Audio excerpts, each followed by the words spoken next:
નમસ્કાર ગુજરાતના ખેડૂત મિત્રો, તમે જે વરસાદની આશા લઈને બેઠા છો તેની સંપૂર્ણ માહિતી આજે જોઈ શકો છો ગુજરાત સરકાર દ્વારા જાહેર કરેલ મેપ દ્વારા.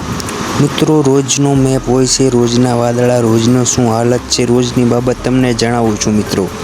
અને હા, અમારી ચેનલને સબસ્ક્રાઈબ કરી નાખો મિત્રો. હું તમને આજના વાદળછાયા અને કેવી હાલત રહેશે, ગુજરાતમાં ક્યારે વરસાદ થશે, કેટલા પ્રમાણમાં થશે તેની સંપૂર્ણ માહિતી આપીશ મિત્રો. તો આ છે ગુજરાતનો મેપ મિત્રો. હું તમને એક જ મિનિટ બતાવું. આ મેપમાં અત્યારમાં હાલ બતાવશે કે ક્યાં વીજળી, ક્યાં વાદળછાયા, બધું જ છે.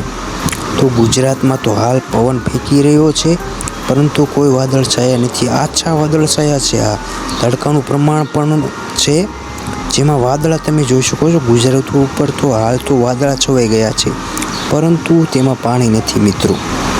એટલે વરસાદ થવાની આશા ઓછી છે. ઝરમર અમુક વિસ્તારોમાં થશે. ગુજરાતમાં ભારે પવન ફેંકાઈ રહ્યો છે, પરંતુ વાદળા ઓછા હોવાના કારણે વરસાદ આવવાની કોઈ શક્યતા છે નહીં મિત્રો. વરસાદ આવશે તો હજી 10થી 15 દિવસની વાર લાગશે, કારણ કે દરિયામાં તમે જોઈ શકો છો વાદળાઓનું ભ્રમણ થવાનું ચાલુ થઈ ગયું છે. વાદળાનું પ્રમાણ વધી રહ્યું છે મિત્રો. ચોમાસામાં વરસાદના ભારે નુકસાનીથી બચવા માટે અમારી ચેનલને સબસ્ક્રાઈબ કરી નાખો, કારણ કે રોજની માહિતી મળશે.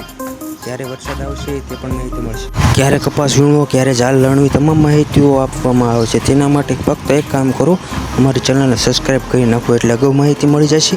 તો તમે તમારા પાકને પણ બચાવી શકશો અને મોટી નુકસાનીથી બચી શકશો.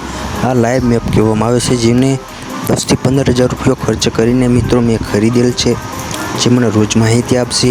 જે મામલાલ પટેલ આપે છે તે પણ આ મેપ જોઈને જ આપે છે. તેના માટે ફક્ત અમારી ચેનલને સબસ્ક્રાઈબ કરો, હું તમને લાઈવ મેપ બતાવીશ. ધન્યવાદ મિત્રો. ચેનલ સબસ્ક્રાઈબ કરવાનું ભૂલતા નહીં ગુજરાતના ખેડૂત મિત્રો, કારણ કે આ વર્ષે તમને ખૂબ જ ઉપયોગી થશે આ મેપ. પછી પાછળથી તમારે પાકને નુકસાની ના થાય એના માટે અમારી ચેનલને સબસ્ક્રાઈબ કરી નાખો. ધન્યવાદ ખેડૂત મિત્રો.